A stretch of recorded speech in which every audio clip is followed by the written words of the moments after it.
하나님 말씀 마태복음 5장 3절 그리고 누가복음 6장 20절의 말씀을 읽겠습니다. 마태복음 5장 3절입니다. 심령이 가난한 자는 복이 있나니 천국이 그들의 것이며. 누가복음 6장 20절 말씀 읽겠습니다. 너희 가난한 자는 복이 있나니 하나님의 나라가 너희 것이며. 지난 한 주 동안 이 세상살이에서 얼마나 수고하셨습니까? 주의 날을 생각하고 하나님께 경배드리기 위하여 나온 우리 성도님들에게 하나님께서 크게 은혜를 베푸시고 꿈을 주시고 또 힘을 주시고 소망이 가득하게 하시고 또 사는 맛도 주시기를 바랍니다. 인사를 제가 바꿔보기로 했습니다.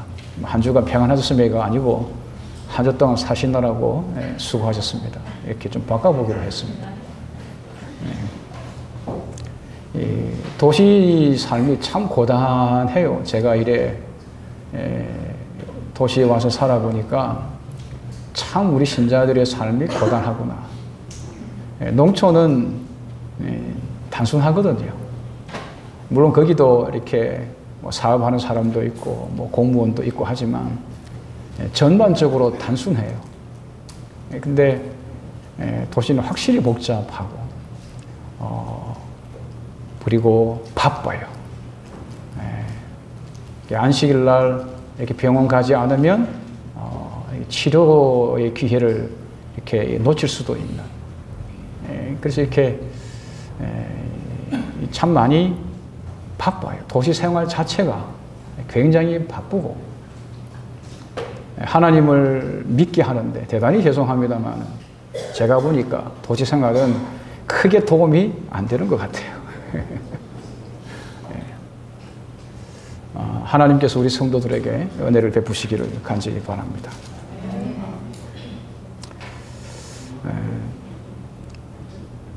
그 말씀을 준비할 때 뉴스를 보고 이 말씀을 드려야겠다 한 건 아닙니다만은 이 말씀을 이렇게 생각하고 우리 신자들하고 나누어야겠다 라고 이렇게 여러 가지로 이렇게 묵상하는 중에 어제였어요. 어제 이런 결과가 이렇게 이 뉴스에 나타났습니다. 한국사회 보건사회연구원이 지난 5일, 6일 주최한 2018년 제1차 인구 포럼에서 저출산 고령화 시민 인식 조사 결과를 발표했습니다. 근데 그 인식 조사에서 당신의 삶이 행복합니까? 불행합니까? 라고 물은 것입니다. 그랬더니 우리 아이들, 초, 중, 고 이런 아이들한테 물었을 때 그들은 약 52%가 불행하다고 느끼고 있다고 했어요. 약 48%만이 행복하다. 그러니까 우리 아이들 초중고에서 행복합니까? 라고 물었더니 매우 행복하다 아니면 조금 행복하다. 이렇게 어쨌든 이 행복한 쪽에 좀 마음을 둔 사람이 거의 반이고 거의 반은 스스로 불행하다. 그렇게 여긴다고 했습니다. 노인들에게 물었어요. 그랬더니 여기도 마찬가지로 약 40%는 조금 행복하고 매우 행복한 쪽이지만 불행하다는 쪽은 60%였어요. 그러니까 반 이상이 불행하다고 하는 것입니다. 그럼 우리 청년들은 어떨까요? 여기 그래프가 여기 보이죠? 청년들은 비율이 훨씬 더 높아요. 약 73.4%가 불행하다고 느끼고 있는 것입니다. 약 26.6% 정도만 스스로를 좀 이렇게 행복하다고 여겨요.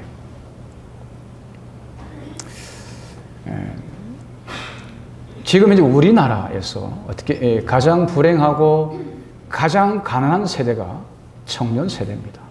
우리 어른들은 참 팔자 좋은 소리 한다. 우리 옛날에 고생하고 가난하게 살아갈 때 비하면 지금 청년들이 참 이렇게 이 배가 불러서 그렇다. 이렇게 생각할지 모르지만 그때의 그 환경 가운데서는 그렇게 생각할 수 있어요. 하지만 지금 우리가 살아가는 오늘 우리나라 이 환경에서 청년들은 우리가 과거에 느꼈던 것보다 어쩌면 더 크게 이렇게 질적으로, 양적이 아니에요.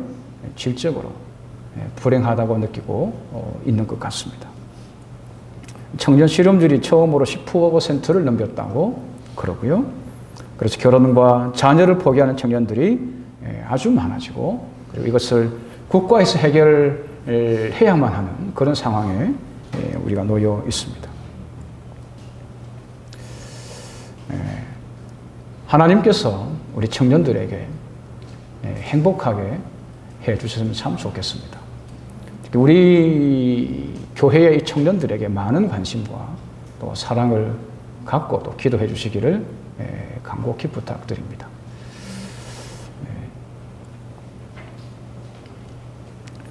어떻게 하면 행복할까요? 어떻게 하면? 예?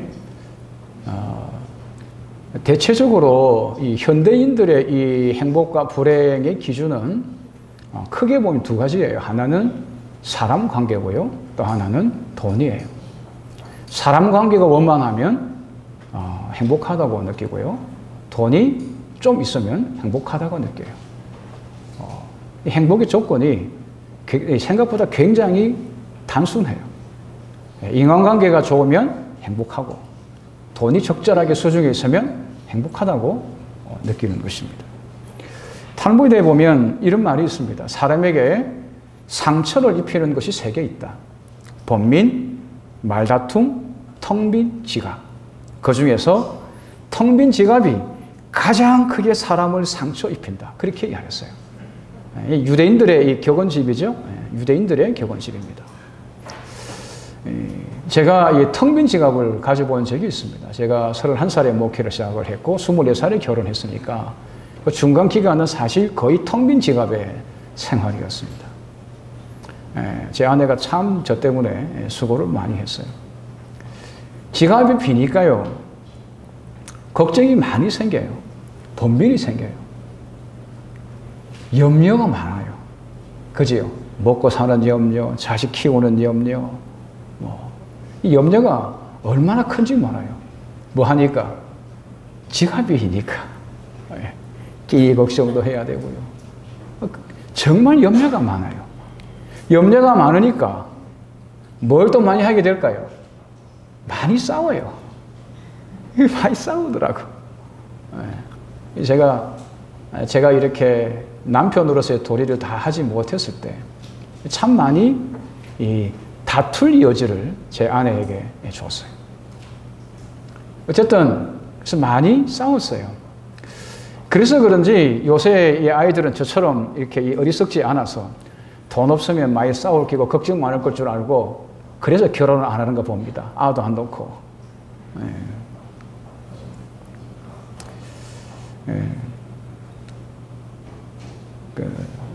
지난 안식일에 잠깐 소개했던 우리나라 국민의 삶의 질 만족도에 대한 조사입니다. 지난 5월에 있었고요. 19세 이상 1,500명 이상의 500명의 사람들에게 물은 겁니다. 우리나라 사람들의 삶의 질 만족도인데, 지난주에는 그 말씀을 드렸잖아요. 이렇게 같이 있는 것보다 혼자 있는 게 만족스럽다. 근데 뭐는 더 원해요? 같이 살기는 정말 원해요. 혼자 있는 게 좋지만 같이 사는 걸 정말 원하는 게 우리나라 국민들입니다. 근데 여기 삶의 질 만족도에 당신 집에 얼마만큼의 수입이 있으면 만족하겠습니까? 라고 그걸 이렇게 물었더니 100만 원 미만이 있으면 만족도가 엄청 떨어져요. 불행하다고 생각하는 것이죠. 100만 원에서 200만 원까지는 조금 더 있으면 조금 더 나아지고요. 만족도가 200에서 300은 조금 더 나아져요. 300에서 400은 더 나아지고 400에서 500도 더 나아지고 500에서 600만 원 정도 있으면 삶이 만족하겠다 하는 세대도 더, 그러니까 돈이 월급 수입이 많을수록 더 만족이 높아져요. 제일 많은 만족도가 어느 구간이냐 하면 600에서 700만 원이에요. 이때 만족도를 10으로 봤을 때 7.2%의 사람들이 만족한다는 것입니다. 7.2 정도로 만족합니다. 근데 신기한 거는 700에서 1000만 원에 있는 사람들은 그럼 더 만족해야 되잖아요. 그지요? 근데 만족도가 떨어져요. 그리고 1000만 원 이상 갔더니 그 만족도가 더 떨어져요. 그거 보니까 사람들은 돈을 아주 많이 원하는 것 같지는 않고요. 적당히 있었으면 좋겠다라고 여겨지는데 우리나라 사람들이 원하는 구간이 가구당 한 600에서 7만 원 있으면 좋겠다. 그렇게 생각하는 것 같습니다. 이거 뭘 말하죠? 뭘 말합니까? 사람들이 다 아는 것 같아요. 돈은 있어야 하지만 필요한 만큼만 있으면 된다. 이런 생각을 이렇게 널리 갖고 있는 것 같습니다. 너무 많아도 행복하지 않아요. 그리고 우리가 원하는 것만큼 적게 갖고 있어도 뭐 하지 않아요? 덜 행복한 것입니다. 여기 잠언 30장 8절에 이런 말씀이 있습니다. 곧 헛된 것과 거짓말을 내게서 멀리하옵시며 나를 가난하게도 마옵시고 부하게도 마옵시고 오직 필요한 양식으로 나를 먹이시옵소서. 이 필요한 양식이 이 조사를 빌리면 약 한 달에 우리 집에 한 600에서 700만 원 있으면 좋겠다. 이렇게 우리나라 사람들은 생각하는 것 같습니다. 더 이상도 원하지도 않고 더 이하로 되면 그것도 뭐 불만족스럽고요. 얼마 정도 우리 신자들은 수입이 있으면 좀 삶이 만족될 것 같습니까? 비슷한가요?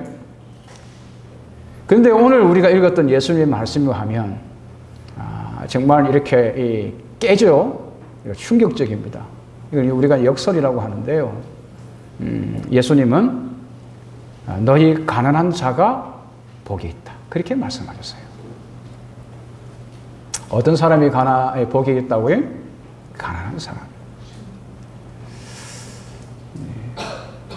마태복음 5장에서는 심령이 가난한 사람이, 심령이 가난한 사람이 복이 있다. 그렇게 말씀하셨습니다.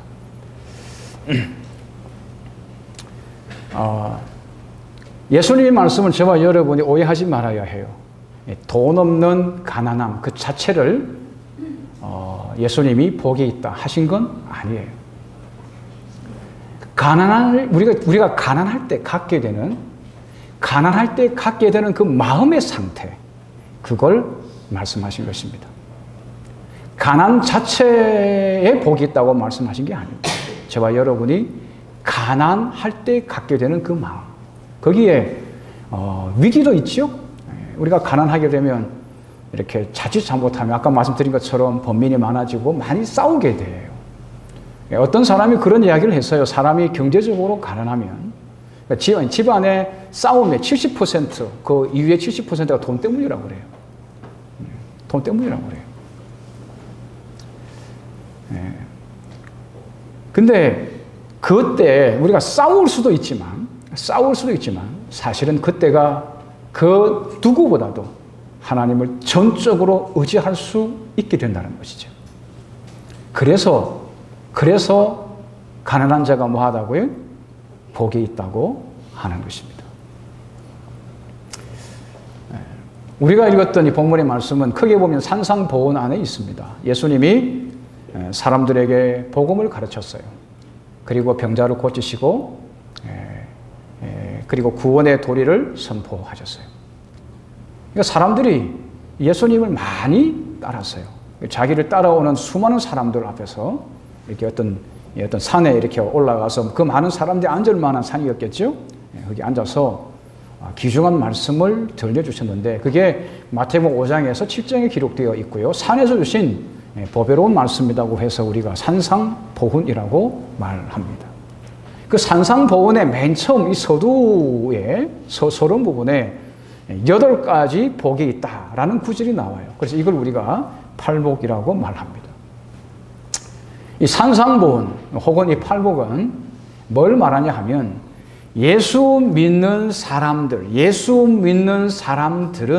어떤 사람인지, 예수 믿는 사람들은 어떤 사람인지 그걸 말씀하고 있습니다. 그들의 특징이 뭔지, 예수 믿는 사람들은 예수 안 믿는 사람들과 어떻게 다른지 그걸 말하고 있는 것입니다.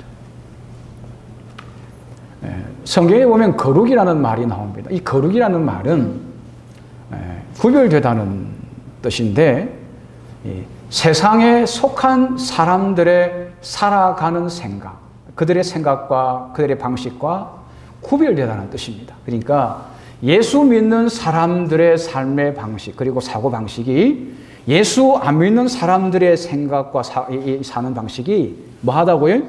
구별이 돼요. 확연하게 구별이 돼요. 그걸 우리가 거룩이라고 말합니다.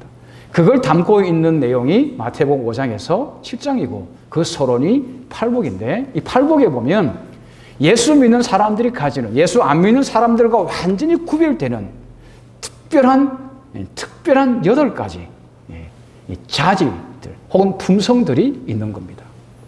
그 가운데 하나가 뭐예요? 첫 번째가 심령의 가난입니다.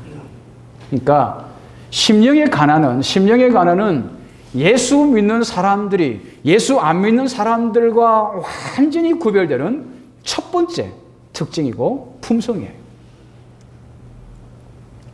예수님이 이 땅에 오신 목적은 우리들에게 복을 주시기 위해서입니다. 말하자면 우리를 행복하게 하기 위해서 오셨습니다. 심령이 가난한 자는 복이 있나니라고 하는 말은 아까 이렇게 우리 읽었던 말씀처럼 심령이 가난한 자의 행복이야 이렇게 말할 수 있는 것입니다. 그 행복이 뭐냐 하면 천국이 그들의 것이다 그렇게 이야기했어요. 천국이 있으면 행복하다는 것입니다. 천국이 있으면 뭐 하다고요? 행복하다. 그렇잖아요.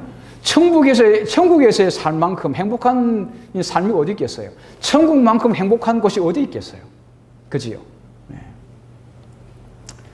성경 읽어보면 천국을 2가지 면으로 설명합니다. 하나는 저와 여러분이 죽고 나서 예수님이 이 땅에 재림하실 때 가게 되는 나라예요. 아직 그 나라는 아직 오지 아니한 나라예요. 우리가 죽고 예수님이 다시 오셔야 우리가 가게 되는 나라. 그게 천국이에요. 근데 예수님이 말씀하면 그 천국에만 대하여만 이야기한 게 아니고 지금 오늘 이 복잡하고 그리고 고민이 걱정이 많고 결혼도 해야 할 부담도 생기고 직장 구하는 것도 쉽지 않고 인간의 갈등이 생기고 배고픔이 있고 그리고 이렇게 범죄가 있고 죽음과 죽임이 있는 이 세상에서 경험하게 되는 천국, 거기에 대해서도 예수님이 말씀하신 거예요. 우리가 그걸 은혜의 왕국 그렇게 말합니다. 은혜의 천국. 우리가 아직 우리가 죽고 나서 혹은 예수님이 재림하셔서 세워질 그 나라에 가지는 않았지만 저와 여러분이 죄가 많고 고통이 많고 정말 염려가 가득한 죽음의 위협이 있는 그런 곳에 살지만 예수님이 우리와 함께 하실 때 누리게 되는 천국, 그 천국도 있는 것입니다. 그 천국은 이 안식일에 여기 와서 누리기도 하고요. 저와 여러분이 삶의 현장에서 갈등이 있고 배고픔이 있고 그런 현장에서도 예수님이 함께 하실 때 맛보게 되는 천국이기도 한 것입니다. 그래서 예수님이 누가복음 17장 21절에 이렇게 말씀하셨어요. 천국에 대하여 말씀하신 것입니다. 또 여기 있다 저기 있다고도 못하리니 하나님의 나라는 어디에 있다고요? 너희 안에 있다. 너희 안에 있다. 이 말은 너희 가운데 있다라는 말로도 해석이 돼요. 천국은 여기 있고 저기 있고 저 하늘에 있고 혹은 뭐 어디 이게 아니라 어디에 있다고요? 어디? 너희 안에. 이 말은 무슨 말이냐 하면 지금 여기에. 지금 여기에. 우리와 함께 하시는 예수님 때문에. 지금 여기에. 저와 여러분이 어떤 형편과 처지에 있든지 간에 상관없이 바로 거기 예수님이 함께 하시면 거기에 천국이 있다. 그렇게 말씀하신 것입니다. 그래서 이게 로마서 14장 17절에 천국을 이렇게 이야기했어요. 천국을 장소로 말하지 않고 어떤 경험으로 이야기했어요. 천국을 장소로 말하지 않고 저와 여러분이 예수를 믿음으로 갖게 되는 경험으로 이야기했어요. 하나님의 나라는 먹는 것과 마시는 것이 아니다. 잘 먹고 잘 마시는데 천국이 있는 것이 아니고 오직 성령 안에 있는 의와 평강과 희락이다. 죄가 많고 상처가 많고 두려움이 있고 불안이 있고 외로움이 있고 그렇다 하더라도 성령 안에서 우리가 뭐를 누리고요? 의를 누리고 그리고 평강이 있고 희락이 있다면 그게 뭐라고요? 그게 하나님의 나라다. 그렇게 이야기했어요. 그러니까 하나님의 나라는 꼭 배가 불러야 먹을 게 많아야 좋은 직장에 다녀야 월급이 많아야 경험할 수 있는 게 아니고 비록 혹 수입이 적고 제대로 된 직장이 없고 그렇다 하더라도 하나님 생각하면 그분의 사랑을 생각하면 그분의 약속을 생각하면 희망이 생기고 하나님이 나를 받아주고 나를 의롭다고 하시고 그런 거 생각하면 마음에 평화가 오고 그리고 기쁨이 생기고 그게 뭐라고요? 하나님의 나라예요. 그러니까 하나님의 나라는 꼭 예수님이 오셔야만 우리가 맛보는 게 아니고 지금 우리 삶의 현장에서 맛볼 수 있어요. 누가 하나님의 나라를 맛볼 수 있어요? 가난한 사람. 가난한 사람. 성경에 보면 이 가난하다는 이 헬라어 단어가 두 개 있어요. 하나는 페네스입니다. 이 페네스는 가난해요. 근데 아침에 일어나면 그래도 이렇게 먹을 거리를 살 수 있는 그 일자리가 조금이라도 있는 거예요. 그러니까 적어도 내 힘으로 어느 정도는 살 수 있는 거예요.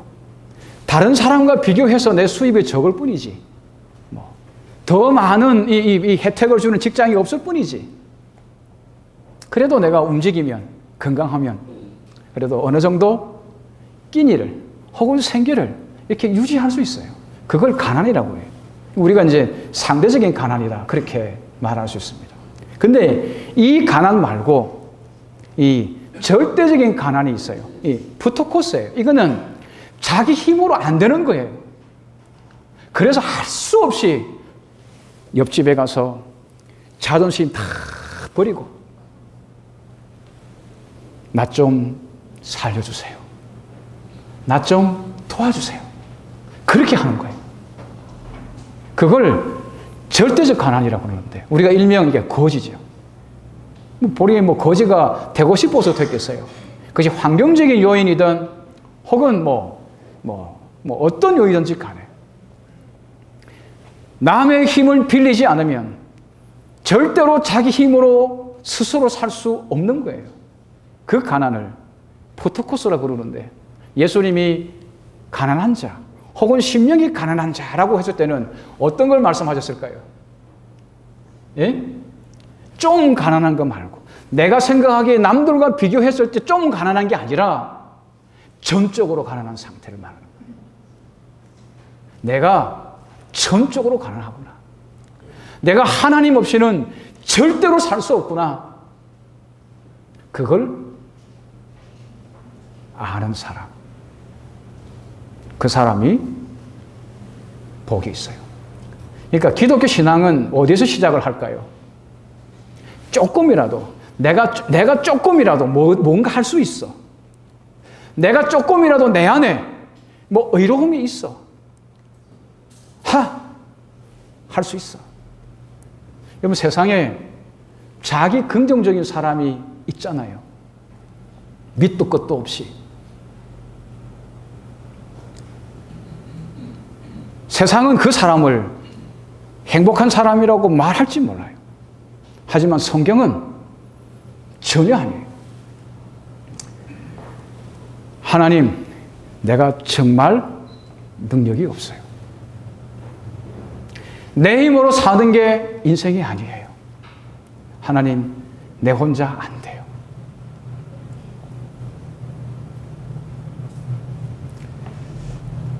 그게 예수님이 말씀하신 가난입니다.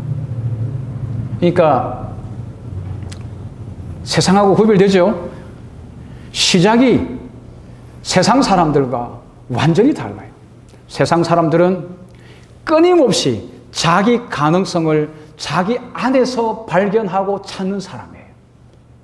하지만 예수 믿는 사람들은 자기 안에서 자기 가능성을 절대로 찾지 않아요.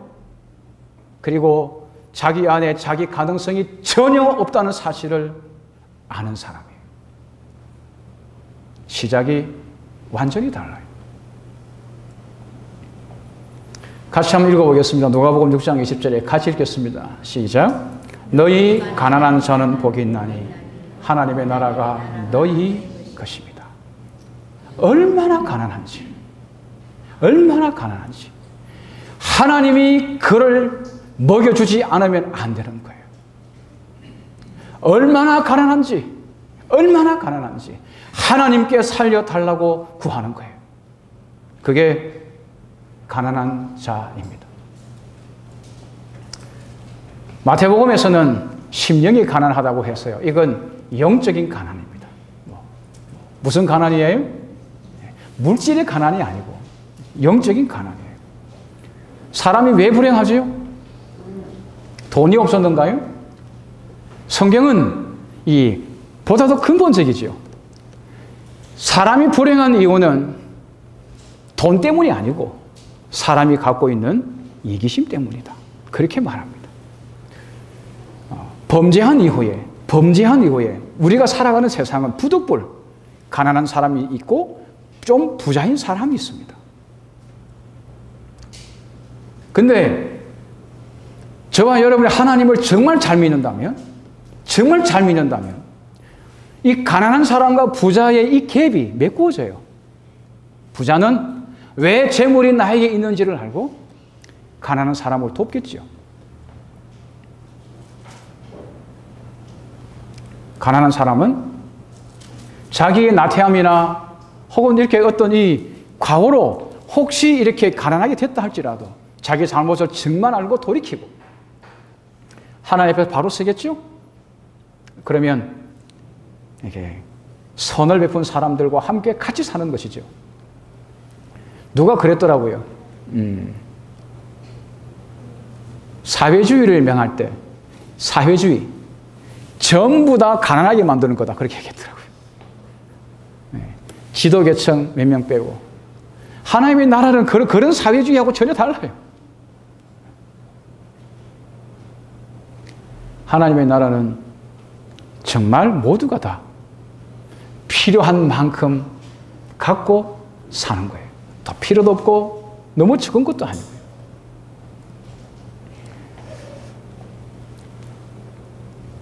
하나님의 나라의 시작은 그렇기 때문에 근본적으로 이렇게 이 사람이 이 이기적 본성이 변화되는 것에서부터 시작해요. 이 말은 무슨 말이냐 하면 우리말에 팔이 안으로 구른다는 말이 있잖아요. 그죠? 이기적이라는 말은 무슨 말이냐 하면 사람은 저절로 자기 욕심에 끌려요. 내 탐욕에 끌리게 돼 있어요. 본성적으로 나를 위해요. 다른 사람보다. 그게 이 이 사람의 이 타락한 본성이에요. 그래서 이런 우리가 스스로 자신의 어떤 이기심을 버리고 하나님 앞에서 의로워지려고 하는 게 불가능해요. 왜 그럴까요? 팔이 안으로 굽기 때문에. 저와 여러분의 본성이 이기적이라서 하나님의 성령의 감동이 다행히 있고 말씀이 있어서 그 영향을 받아. 아이고, 내가 이 다른 사람을 좀 이렇게 베풀고 살아야지. 용서해야지. 아이고, 그래 그의 죄를 덮어줘야지. 라고 해도 이게 자기 힘으로 안 되는 거예요. 왜요? 팔이 안으로 굽어 있어서. 이기심에 끌리고 있는 게 우리의 본성이에요. 그래서 이게 산상복음에 보면 심령의 가난한 자를 이렇게 이야기했어요. 스스로 구원받을 수 없고 스스로 어떤 의로운 행동을 할 수 없다고 생각하는 자들. 자기 안에서 의의 가능성을 조금도 발견할 수 없다고 깨닫는 자들. 그렇기 때문에 예수 믿는 사람들은 만약에 내가 의를 행했어요. 그러면 그건 내가 한 게 아니에요. 창조주 하나님이 내 안에서 나를 통해 하신 거예요.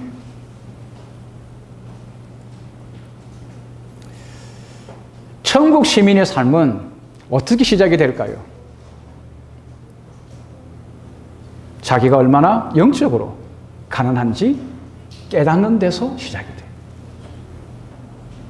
아, 내가 스스로 나의 구원을 이룰 수 없구나. 내가 스스로 하나님의 거룩한 뜻을 이룰 수 없구나.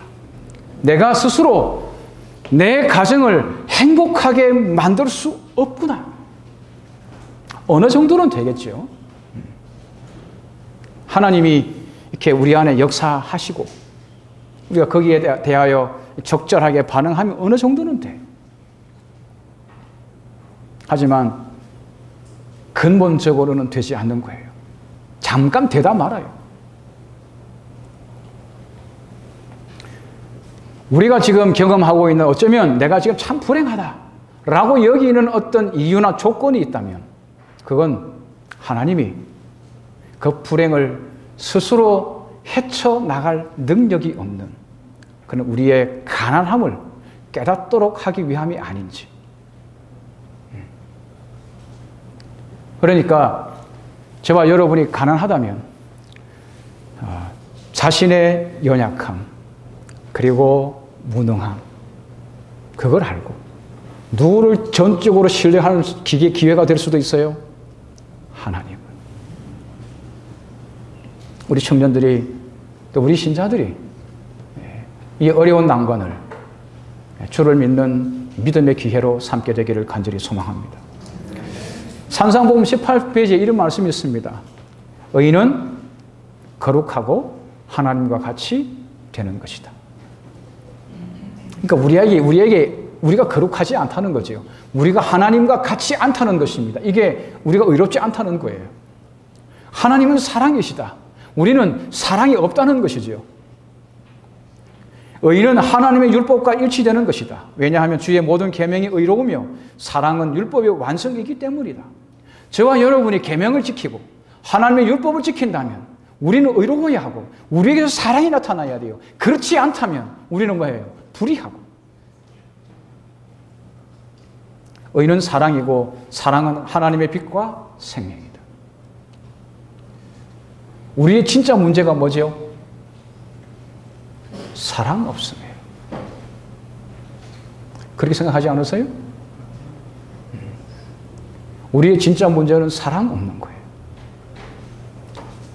이웃을, 가족을, 나와 성격이 다른 사람을, 그리고 나에게 해를 끼치는 사람을 진정으로 사랑하지 못하는 것.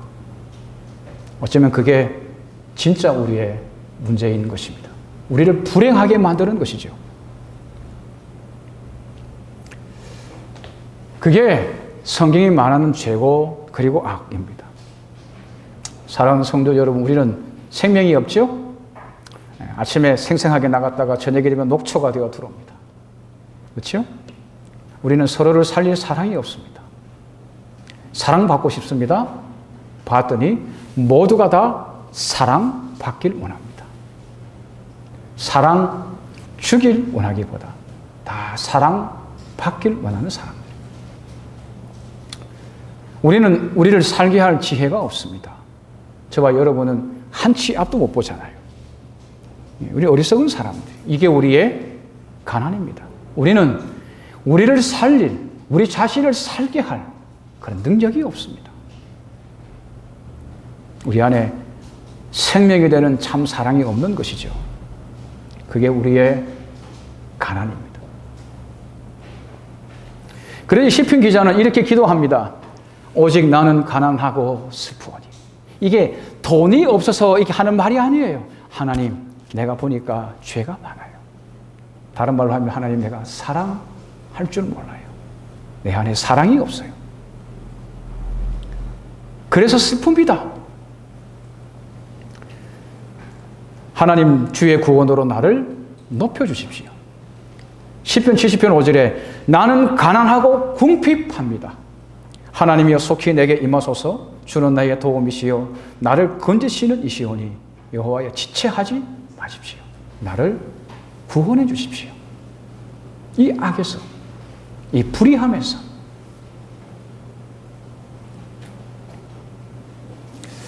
스바냐 3장 12절의 말씀을 같이 읽겠습니다. 같이 읽겠습니다. 시작.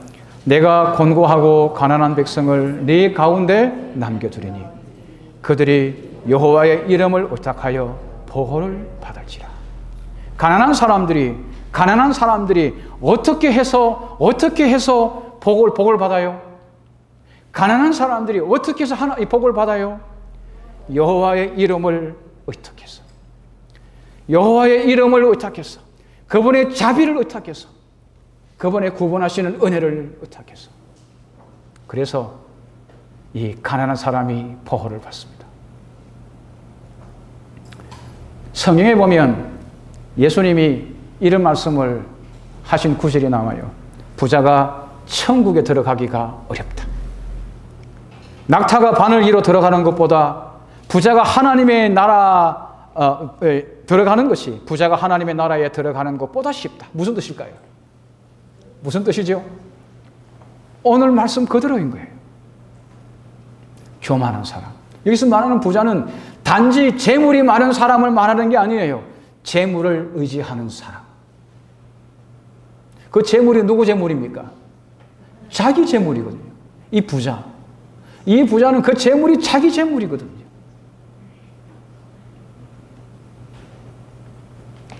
영적으로 교만한 사람, 스스로 구원받을 만한 가치가 있고 스스로 자신을 구원할 능력이 있다고 여기는 사람, 그 사람이 뭐예요? 그게 부자예요. 재물을 바라보고 뭐라고 이야기할 거야? 이게 다 내가 벌은 거야. 내 노력으로, 내 지혜로 내가 쌓아놓은 거야. 그 사람은 천국에 들어가기 어렵다. 낙타가 바늘기로 들어가는 것이 훨씬 더 쉽다. 이 말은 불가능하다는 것입니다. 어떤 사람은 천국 가기가 불가능하죠? 교만한 사람. 자기 안에서 스스로 가능성을 발견하고 자기 힘으로 살 수 있다고 믿는 사람.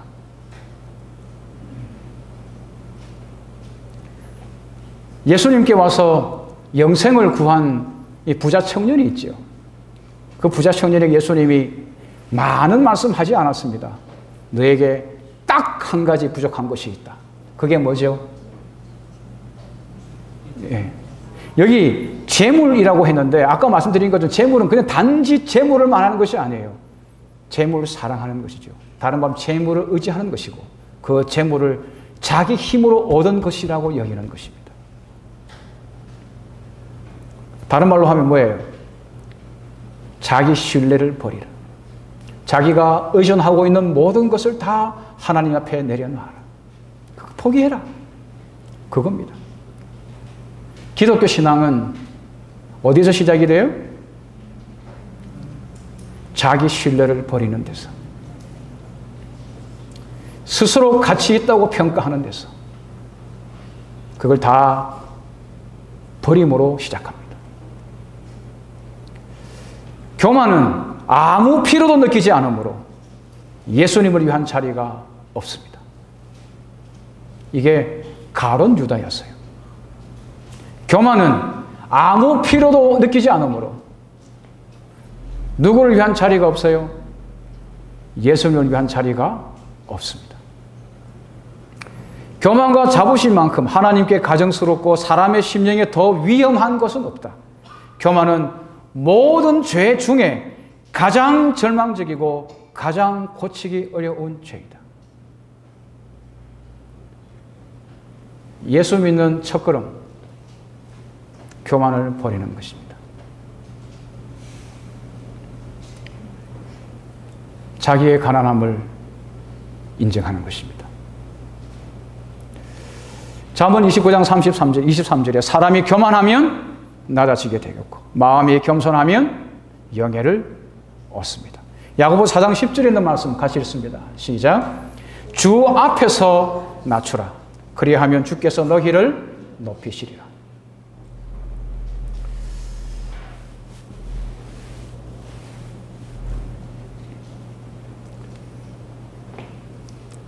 시대소망 300페이지에 있는 말씀입니다. 예수께서는 영적 빈곤을 느끼고 구속되어야 할 필요를 느끼는 자가 복이 있다고 말씀하셨다. 복음은 누구에게 전해져요? 가난한 자들에게.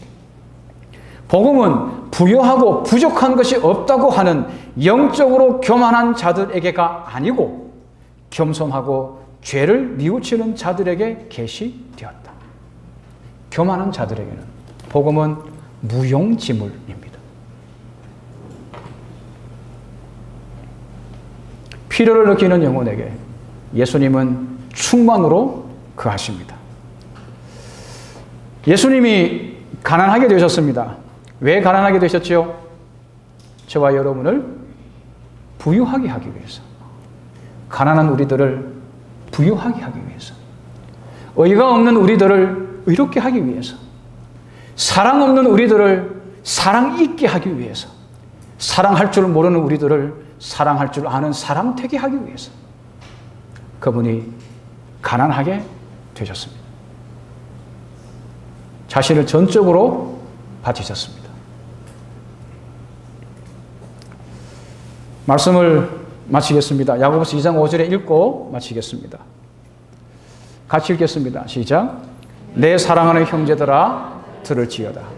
하나님이 세상에서 가난한 자를 택하사 믿음에 부유하게 하시고 또 자기를 사랑하는 자들에게 약속하신 나라를 상속으로 받게 하지 아니하였느냐.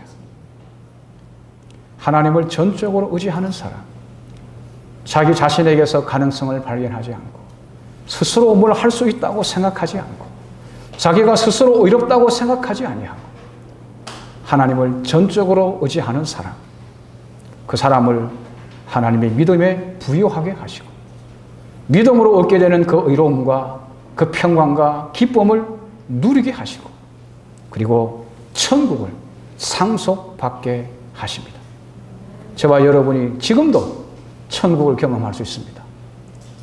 겸손하게 자기를 낮추고 자기를 비우고 자기를 버리고 누구를 의지함으로요? 우리 주님을 의지함으로.